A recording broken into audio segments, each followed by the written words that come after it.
Au milieu de la nuit, des choses se passent. Dis à ta soeur, des choses se passent. Au milieu de la nuit, la destruction se fait. Dis à ton frère, la destruction se fait. Tu ne peux pas dormir, j'ai toujours l'habitude de dire, tu ne peux pas dormir comme un bébé, madame, si tu es déjà mariée. Célibataire, tu ne peux pas dormir comme un bébé toute la nuit. Il y a des choses qui se font. S'il t'arrive, par exemple, de te réveiller très souvent la nuit, mais sans une raison apparente, sans une bonne raison. Ce n'est pas que tu as envie d'aller aux toilettes, ce n'est pas qu'il y a quelque chose qui t'a dérangé, que tu as mal dormi, ce n'est pas qu'il y a quelque chose qui t'a embêté, mais tu as l'habitude de te réveiller au milieu de la nuit. Vous vous réveillez au milieu de la nuit et vous vous sentez vraiment triste. Et vous ne comprenez pas pourquoi, parce qu'il n'y a pas de raison. Là, c'est un grand langage de Dieu, un très grand, qui est en train de vous dire deux choses. Il peut faire réagir ton esprit, il peut faire réagir ton âme. Parce que Dieu veut te communiquer quelque chose. Dieu parle. Parlons un peu des attitudes de Dieu pendant notre sommeil. Attitudes de Dieu pendant notre sommeil.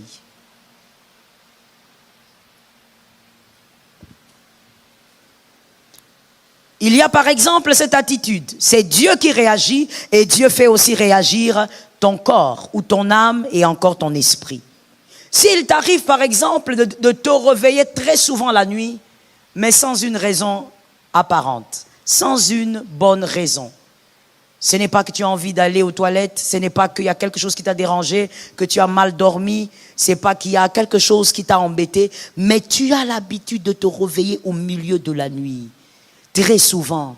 Et quand tu te réveilles, il n'y a pas de raison. Tu ne sais même pas pourquoi tu t'es réveillé. Quand tu t'endors, après quelque temps, tu sursautes encore. Mais tu n'as pas fait de cauchemar. Ne vois-tu pas que Dieu est en train de manifester quelque chose? Dieu lui-même est en train de te réveiller pour une raison bien précise. Et la plus grande des raisons, c'est quoi? Tu dois recharger tes batteries. C'est qu'il y a quelque chose qui arrive, que quelqu'un entende ici et que Dieu ait pitié d'une âme. C'est qu'il y a quelque chose qui arrive et cette chose va te déstabiliser si tu ne recharges pas tes batteries. Dieu est en train de te dire, come on, lève-toi, recharge les batteries. Toi, quand tu te réveilles plusieurs fois, comme tu es là en train de regarder, de tourner tes yeux comme ça, comme les guides d'une montre, au lieu de comprendre, c'est un langage. Ça fait partie des attitudes de Dieu pendant le sommeil de l'homme. Tu te lèves et tu commences à prier. Pas prier comme tu fais là, en train de dormir en même temps, en train de te gratter dans tous les sens. Mon frère, un peu de sérieux pour ta propre vie. Tu te lèves et tu pries. Si tu veux rester assis, sois sûr que tu ne dormiras pas. Recharge les batteries. Parce que tu dois savoir que si tu ne recharges pas tes batteries, ce qui doit arriver arrivera. Ah oui. Ce qui va arriver arrivera. C'est-à-dire le problème que Dieu a vu, qui s'approche de ta maison, qui s'approche de ta vie, va arriver. Et lorsque ça va arriver, ça te trouvera faible. Ça risque de dévaster ta maison. Combien de fois j'ai vu des femmes dire, j'ai entendu et vu des femmes dire, je ne reconnais pas mon mari. Ça ne peut pas être lui. Ma sœur, quand le diable est en train de rôder autour, tu ne peux pas croire maîtriser la situation. Comme tu es là, tu ne maîtrises pas ton mari. Je n'ai pas entendu. Quand tu n'as pas répondu, ça veut dire tu dis le contraire. Bon, tu es libre. Je reprends quand même. Comme tu es là, tu ne maîtrises pas ton mari. Comme tu es là, tu ne maîtrises pas tes enfants. Il y a seulement Dieu qui est capable de tout maîtriser. Quand le même Dieu là te réveille comme ça, plusieurs fois la nuit, c'est l'un des langages de Dieu. Tu ne peux pas être là, tu te lèves comme ça et puis tu vas aux toilettes et tu reviens. Que Dieu ait pitié de toi. Il ne s'agit pas de chercher le sommeil. On t'a réveillé pour recharger les batteries. Ce que tu as comme charge, c'est peu. Est-ce que quelqu'un m'entend? Si tu sais que tu vas sortir et que là où tu vas aller, il n'y aura pas possibilité de charger ton téléphone, tu vas t'organiser pour le charger convenablement. Afin que tu ne sois pas lobatte quelque part. Ton esprit a besoin aussi d'être rechargé. C'est l'esprit qui affronte les esprits. L'âme n'affronte pas les esprits. La chair n'affronte pas les esprits. L'esprit affronte l'esprit. Maintenant, quand l'esprit là va venir, un esprit, prenons seulement un esprit humain, un esprit humain, un sorcier là qui s'amuse à venir vous ruiner, vous les hommes et les femmes de la famille. Quand il vient la nuit, il te trouve là en train de ronfler. Et non seulement toi tu ronfles, parce qu'il faut tenir compte du fait que quand tu dors, c'est ton corps qui dort, ton âme est en repos, mais l'esprit ne dort pas. Donc ton esprit, il est là, il voit, mais il est incapable. L'esprit humain vient, il le traumatise. Ton esprit est là, comme quelqu'un qu'on a ligoté, il peut rien faire. Pourquoi? Parce que toi, tu n'es pas vigilante, tu n'as pas compris que quand Dieu t'a réveillé plusieurs fois, c'était pour te dire, il y a un combat, recharge. Commence à prier, commence à louer le Seigneur, commence à adorer, mais recharge les batteries. Est-ce que quelqu'un m'entend? La Bible a raison quand elle dit, il n'y a aucune tentation qui ne soit plus forte que vous. Aucune. Aussi, il n'y a aucun combat qui n'est plus grand que toi. Si tu n'arrives pas à vaincre, c'est parce que tu as été distraite quand il fallait recharger. Tu as été distraite quand il fallait emmagasiner de l'énergie spirituelle. L'une des attitudes de Dieu pendant que nous dormons, il vient vous réveiller sans arrêt. Il y a même des gens, Dieu les tourmente à un niveau, mais lui aussi, il est à un niveau d'ignorance incroyable. Il va se réveiller, des fois même il s'étonne. C'est étonnant. Aujourd'hui, je suis allé aux toilettes plusieurs fois. C'est anormal. Mais il ne comprend toujours pas. Il cherche toujours le sommeil. Mon frère, quand Jésus fait fuir le sommeil, toi tu cherches. Jésus fait fuir le sommeil parce que tu dois recharger les batteries. Toi tu cherches. Peut-être qu'en ce moment-là, Jésus est en train de voir combien le cœur de tes enfants sont en train de se détruire. Il est en train de voir, il dit, cette femme doit prier, sinon elle va perdre ses enfants. Peut-être pendant ce temps-là, Jésus est en train de voir comment on complote contre toi quelque part. Il veut que tu recharges avant qu'on t'affronte. Toi, tu dors. Que Jésus t'en délivre. Deuxième attitude de Dieu pendant notre sommeil. Au milieu de la nuit, souvent c'est au milieu de la nuit.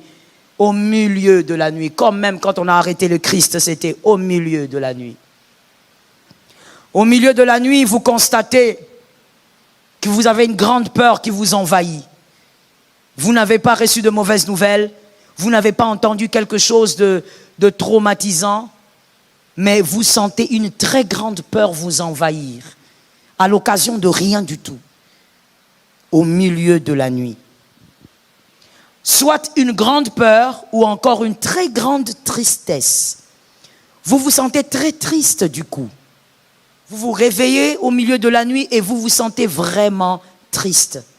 Et vous ne comprenez pas pourquoi, parce qu'il n'y a pas de raison.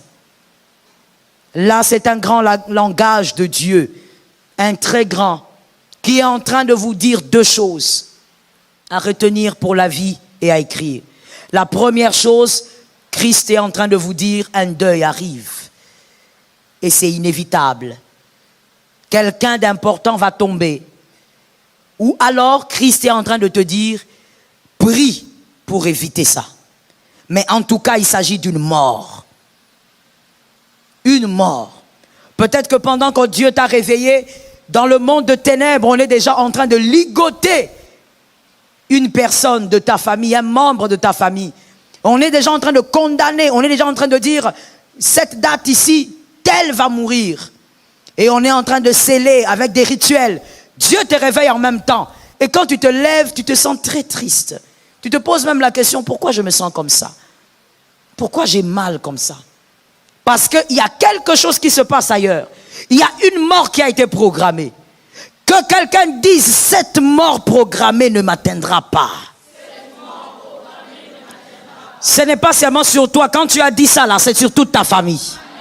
Même les cousins que tu ne connais pas. Cette mort ne doit pas t'atteindre. Combien de fois, je sais que vous êtes là, même en distanciel, je sais qu'il y en a. Combien de fois vous avez senti, quand quelqu'un est mort, vous vous êtes dit, ah, je sentais ça. Plusieurs fois. Quelqu'un meurt, tu dis, ah, j'avais vu ça. Cette scène, je l'avais vue. Oui, c'est vrai. Ton esprit est au courant, mais ton âme n'est pas au courant. L'âme, c'est ce qui nous permet de dire, c'était en 1985. Ce sont les souvenirs. C'est au fait la conscience, c'est ça l'âme. Mais l'esprit très souvent est au courant des choses que l'âme ne connaît pas. Ce qui fait que tu peux dire, je sens que quelque chose va arriver. Tu sens, mais tu ne sais pas. Parce que ton esprit est informé, mais l'âme n'a pas d'information. L'âme n'a aucun nom. L'âme n'a aucune date. Donc ton âme dit, je ne sais pas. Mais l'esprit sent qu'il y a quelque chose de mauvais qui va arriver. Est-ce que quelqu'un m'entend? Et donc quand tu te sens comme ça au milieu de la nuit, commence à prier. Commence d'abord à chasser l'esprit de mort. Commence à déclarer que le pouvoir de mort ne doit pas agir sur toi. Est-ce que quelqu'un m'entend? Dis à ton frère, le pouvoir de mort ne doit pas agir sur ma vie. Il faut apprendre à confesser la vérité et la bonne chose, ok? C'est en confessant de la bouche qu'on parvient au salut. Dis à une voisine, à un voisin, le pouvoir de mort ne m'atteindra pas. Donc quand tu vois ces deux choses, tu dois être capable de comprendre que ta nuit n'est pas normale. Elle n'est pas ordinaire. Dieu a parlé. Il faut réagir face à ce que Dieu a dit. Est-ce que quelqu'un m'entend bien? Il y a une dame, au nom de Jésus, que ça ne t'arrive pas. Au nom de Jésus, que ça n'arrive jamais à ta maison. Au nom de Jésus, que ça n'arrive jamais aux enfants de tes enfants. Au nom de Jésus, que ça n'arrive jamais aux enfants de tes enfants. Que ça n'arrive pas dans ta lignée au nom de Jésus. Il y a une femme qui dormait avec son mari. Dormait. Une femme forgée doit être une femme de prière. Une chrétienne doit être une femme de prière. C'est la femme qui bâtit. Il faut être une femme de prière. Quand on dit prier, ce ne sont pas les choses. Il faut prier. Elle dormait avec son mari. À un moment donné de la nuit, elle se réveille. Elle va aux toilettes, elle rentre. Elle dort. À un autre moment, elle s'élève encore. Elle sursaute au fait. Et quand elle sursaute, elle regarde, il n'y a rien. Elle dort. Et puis cette fois-là, Dieu est un Dieu d'amour. Dieu réveille son mari se réveille, il dit, réveille sa femme. J'ai fait un cauchemar. J'ai fait un rêve bizarre. C'est quoi ton rêve? Non, c'est pas important, prions. Bon d'accord. Pendant que l'homme est en train de prier, la femme dort. Tu fais, mais c'est toi. Tu dors toujours quand il faut prier la nuit, non? Elle dort. Son mari est arrivé, chérie, hein? Mais on prie. Je te dis que j'ai fait un rêve bizarre. Oui, je prie. Elle prie. Le diable est mauvais. Il n'est pas ton ami. Il ne deviendra jamais. Il a combattu Dieu. C'est pas toi qu'il va gérer. Il dit, mais prions. Il dit à sa femme, prions. La femme dit, mais je prie. Elle prie, elle ferme les yeux. Elle est encore en train de dormir. Le diable, comme il n'est pas loin, son mari se fâche. Il dit, mais toi, tu es comment? Je te dis de prier. La colère monte. La femme aussi monte. C'était des moments de prière, c'est devenu des moments. Voilà. C'est ça les foyers, les mariés. N'est-ce pas? C'est devenu le moment de dispute. Ça s'est transformé. Dans une fraction de seconde, ils ont commencé à se disputer là comme ça. C'est devenu chaud. Non, mais pendant qu'ils sont en train de se disputer, je disais au nom de Jésus, ça n'arrivera pas. Non, cette histoire m'a fait froid au dos. Pendant qu'ils sont en train de se disputer dans la chambre, ils écoutent seulement la porte. Papa. Papa qui arrête là-bas, qui va ouvrir la porte, il voit son fils aîné, il va encore gueuler sur lui, le garçon de 12 ans. Quoi? Il dit, viens voir. Je veux masquer ça. Viens voir Niclette. Niclette, c'est la petite sœur du garçon. Papa qui dit, va d'abord là-bas. Papa, viens voir. Papa va voir Niclette. Papa regarde Niclette, elle est raide. Papa soulève l'enfant, elle avait, je crois, 4 ou 5 ans, si je me souviens bien. Papa lève sa fille. Il sent que sa fille, elle devient froide, elle respire presque pas. Il court maintenant dans la voiture. Maman aussi sort là-bas pour dire, c'est quoi? Où est-ce que tu es? En fait, maman, elle suit papa pour continuer la dispute. Les mariés donnent un amen. Les mariés ne savent pas que c'est comme ça. C'est comme ça. Donc la femme, là, au lieu même de se calmer, non. Ça veut dire le diable, il aime passer par la femme, comme depuis le début. Elle suit son mari, c'est pas pour savoir pourquoi l'enfant toquait, c'est pour aller continuer la dispute. Elle n'a pas fini. Elle n'a pas fini de vomir. Et quand elle suit le gars, elle voit son gars monter dans la voiture, elle regarde, elle voit les pieds de sa fille. Elle vient là maintenant, c'est quoi? Elle regarde sa fille, les yeux retournés. C'est là maintenant que le pagne aussi saute. Comme la femme sait le faire, elle commence à... Le diable, il avait déjà fixé tout un schéma. Dieu, avant même que le diable ne commence l'opération, Dieu avait déjà commencé à réveiller la femme. Avant même que l'homme fasse le cauchemar, pour maintenant amener les gens à réaliser qu'il y avait un danger. N'est-ce pas que Dieu avait commencé déjà par la femme? Avant que le diable ne t'attaque, Dieu va déjà commencer. Il va commencer à te révéler, mais le problème avec toi et moi, c'est qu'on n'est pas vigilant du tout. Ils sont allés à l'hôpital. Maman, je veux taire le nom de l'hôpital. Ils arrivent à l'hôpital. Ils descendent l'enfant. Ils amènent la civière et regardent et disent, ah, vous nous avez amené un cadavre. Quand la dame là m'a appelé, oh maman, moi je ne quitterai pas ici. Maman, viens, l'enfant va ressusciter. Je lui ai dit, tu sais ce que tu dis là? Sur ta tête. Arrière de moi, Satan. Tu m'appelles moi là, que je quitte ce que je suis en train de faire pour aller là-bas. Pourquoi? Alors que Dieu n'avait même pas prévu qu'un pasteur intervienne. Dieu avait prévu que toi-même tu t'élèves parce que la fille était attaquée. Si elle s'était réveillée, compris le sens de son réveil, elle avait prié, elle serait réveillée ce matin avec sa fille. Mais voilà, non seulement elle n'avait rien capté, mais même quand Dieu touche son mari, elle dort. Bien aimé, moi je n'ai jamais donné tort aux personnes qui pensent que les gens qui aiment dormir pendant la prière sont envoûtés. Oui, maman, je n'ai jamais donné tort aux gens qui prêchent ça. Ce n'est pas normal. Parce que toi, si tu te mets à regarder la télé, tu ne vas pas dormir. Tu te mets à regarder ta série là, qui ne fait rien dans ta vie là, tu ne vas pas dormir. Mais c'est seulement quand on commence seulement à prier, quand on commence à prêcher, surtout quand on prêche les liens de votre famille.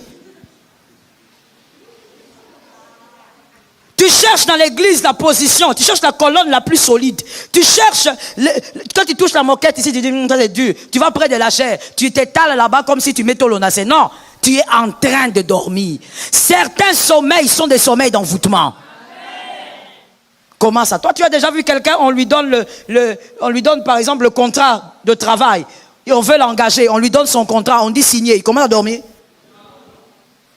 Certaines choses ne sont plus logiques.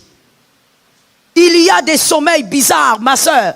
Cette femme a perdu l'enfant. Et puis elle me dit, pasteur, si j'ai bien compris, j'ai perdu ma fille. J'ai dit, mais qu'est-ce que tu veux que je te dise? Je veux répéter seulement ce qu'on t'a déjà dit. Tu as perdu ta fille. Tu as perdu sa fille. Quand je les ai reçus je ne sais plus c'était quand là, je les ai reçus.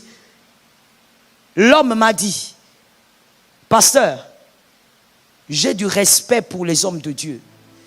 Mais je veux vous dire une chose. C'est que j'ai décidé que ça soit d'abord comme ça. Et moi, je connaissais la décision. Quand un homme te dit ça, ça veut dire quoi? Il a dit, cette femme-là, qu'elle soit d'abord loin de moi. Si elle ne veut pas quitter la maison, moi, je vais quitter la maison. Je lui laisse la maison. Mais je veux d'abord qu'elle soit loin de moi. Moi et mon fils, qu'on soit d'abord loin. Il n'oubliera pas qu'il t'avait réveillé et que tu dormais. Comment il va faire pour oublier? Même si c'était l'inverse, ma soeur, parce que quand l'homme a parlé, il était tellement triste là et tout. Ah, des fois, vous savez, ça fait mal quand vous voyez un père pleurer parce qu'il a perdu son fils ou sa fille. Ça fait mal. J'ai toujours dit, il y a des choses qu'il ne faut jamais vivre dans la vie. Perdre ton sang, enterrer l'enfant. Jamais. Que Dieu épargne au nom de Jésus. Enterrer l'enfant. Donc moi, je te dis que quand je regardais ce monsieur pleurer, je disais au Seigneur, Père, je ne veux même pas savoir quel type de douleur il a. Épargne mon âme. Parce que tu sens comment un homme pleure du fond de son âme. Et quand il pleure, il cite le nom de sa fille. Et là, je te parle de quand il était dans mon bureau. Il cite le nom de sa fille. Il a mal. J'ai demandé à ce monsieur de prier. On a prié avec. Il m'a dit, je dois partir. Je pars. J'ai laissé le monsieur partir.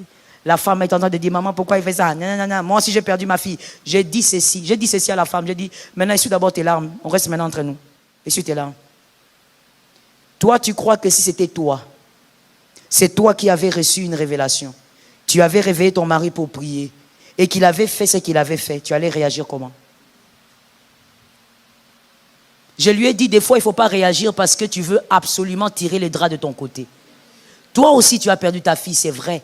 Mais lui, il est en train de réagir face à quelque chose. C'est pourquoi des fois, les hommes disent, les femmes n'aiment pas traiter le problème. Des fois, c'est vrai. Le problème, ce n'est pas que l'enfant là n'est pas à toi.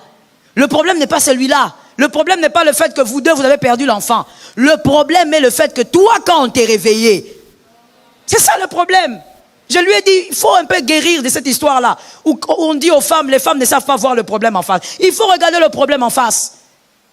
Tu as aussi perdu ta fille, mais lui parle de quelque chose. Et c'est un souvenir qui va commencer à revenir sans cesse. Elle était là comme ça. Maintenant, pendant que je te parle, hein, elle est toujours chez, je ne sais pas, sa tante ou qui. Elle est là-bas. L'homme, il est là, chez lui avec son fils. Il a tellement mal qu'il ne veut pas voir cette femme. Maintenant, tu as perdu l'enfant. Tu ne peux pas voir ton fils. Ton foyer, tu ne l'as pas. À cause de quoi? Le bango bien.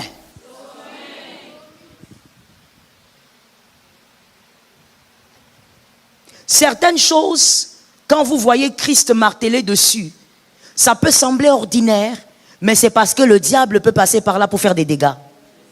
C'est comme ça qu'il est venu voir les disciples. Il leur a dit, mais attendez, moi je suis venu avec vous prier. Je vous ai laissé. Vous n'avez même pas fait 1 heure, vous dormez. Jésus fait des reproches aux disciples par rapport au sommeil. Parce que le diable, s'il veut attraper ce domaine pour te détruire, au milieu de la nuit, des choses se passent. Dis à ta soeur, des choses se passent. Au milieu de la nuit, la destruction se fait. Dis à ton frère, la destruction se fait. Tu ne peux pas dormir, j'ai toujours l'habitude de dire, tu ne peux pas dormir comme un bébé, madame, si tu es déjà mariée. Célibataire, tu ne peux pas dormir comme un bébé toute la nuit. Il y a des choses qui se font. La nuit, il y a des choses qui se passent. Toi, tu ne peux pas être là, tu es en train de ronfler. Tu te réveilles le matin, tu vois les retombées de ton ronflement. Tu commences à appeler tous les pasteurs de Kinshasa. Sois raisonnable. Quand Dieu t'envoie des signaux la nuit, comprends que l'heure est grave. Des fois même, écoute, quand tu as un sommeil facile, qui ont un sommeil facile ici? C'est-à-dire, tu dors facilement. Levez un peu la main, je vais vous parler. D'accord. Quand tu as un sommeil facile et que tu constates que cette nuit-là, tu n'es pas embêté par quelque chose, tu n'es pas dérangé par une situation, parce qu'une situation qui dérange peut aussi t'ôter le sommeil. Mais tu n'as pas tout ça. Mais tu constates que le sommeil ne vient pas. Alors que toi, tu as un sommeil facile. Prie. Dieu t'a privé de quelque chose de naturel pour que tu pries. Dieu t'a privé de quelque chose qui va te faire poser la question, pourquoi? Pour que tu pries. Est-ce que quelqu'un m'entend? Une prière pendant 30-40 minutes peut sauver la destinée de ton foyer. Ça tombe sur quelqu'un qui a entendu. Une prière de 40 minutes peut sauver la destinée de tes sœurs, de tes frères. Ça peut sauver la destinée de tes enfants. Oh my God, prie. Je veux finir par c'est pas un témoignage, c'est peut-être une histoire, ou c'est peut-être une histoire à la gloire de Dieu pour manifester la gloire et la grâce que Dieu fait aux hommes. Je t'ai déjà parlé de ça ici, je crois, un soir, une nuit. Je suis rentré à la maison, je pense à 22h et quelques, après un culte, les réceptions et tout ça. J'arrive à 22h passées. Je me débarbouille, je prends mon thé. Et comme le rituel de tous les soirs, je vais voir les enfants, chacun dans sa chambre. Je vais voir et je vais prier sur eux et tout. Alors je passe par le garçon d'abord. Il dormait évidemment, je prie. Et puis je passe. Je vais chez les filles, je prie. J'impose les mains, je sors. Quand je veux maintenant rentrer vers ma chambre, j'entends l'Esprit me dire, reste devant la porte de la chambre de ton fils. Reste là. Je reste là. Il me dit, prie. J'ai commencé à prier. J'attendais que, au fur et à mesure, parce que chacun avec le Seigneur a les signes qu'il reconnaît quand Dieu veut lui dire, ça suffit. Quand tu es quelqu'un qui prie, tu dois avoir tes signes.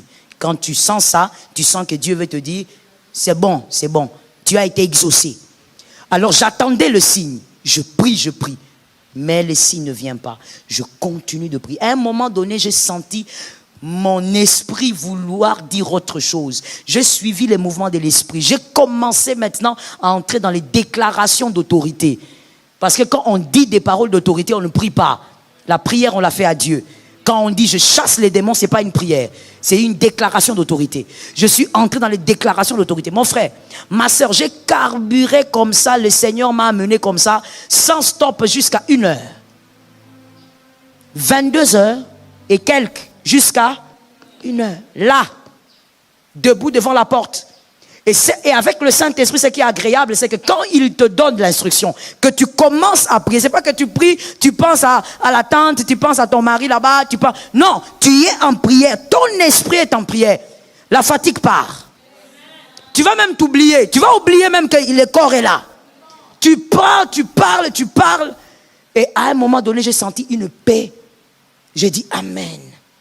Je suis entré dans ma chambre. Mon mari m'a demandé, tu as vu quoi? J'ai dit, j'ai rien vu. J'ai entendu seulement, on m'a dit, reste là et prie.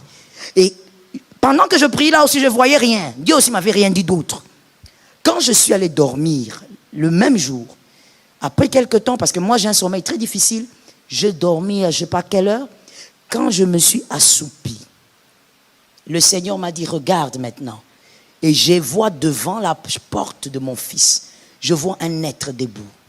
Et Dieu me dit, je l'ai envoyé là, parce que le combat de ton fils, cette nuit-là, était grand. Mais mon fils est petit. Quel combat? Et Dieu étant un grand sauveur, il ne va pas aussi m'expliquer. Jusqu'aujourd'hui, il ne m'a pas aussi expliqué. Si je n'avais pas prié, qu'est-ce qui allait se passer? Comme d'habitude, on va ramasser les morceaux. Quand tu ramasses les morceaux, tu commences à pleurer. Mais Dieu t'avait dit.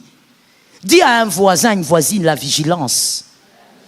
Sois vigilante. La vigilance te permet de capter les réponses des dieux qui ne sont pas des fois claires. Est-ce que quelqu'un m'a entendu? Nous allons prier selon la parole entendue. Nous allons dire au Seigneur de nous accorder non seulement le zèle, mais de nous accorder la force de prier. De créer en nous la soif de la prière et du jeûne. Que Dieu nous donne la victoire sur la chair. Parce que c'est ta chair qui des fois te fatigue, qui t'empêche de prier, qui t'empêche de jeûner. Nous allons prier. Que Dieu nous donne la force. Prions.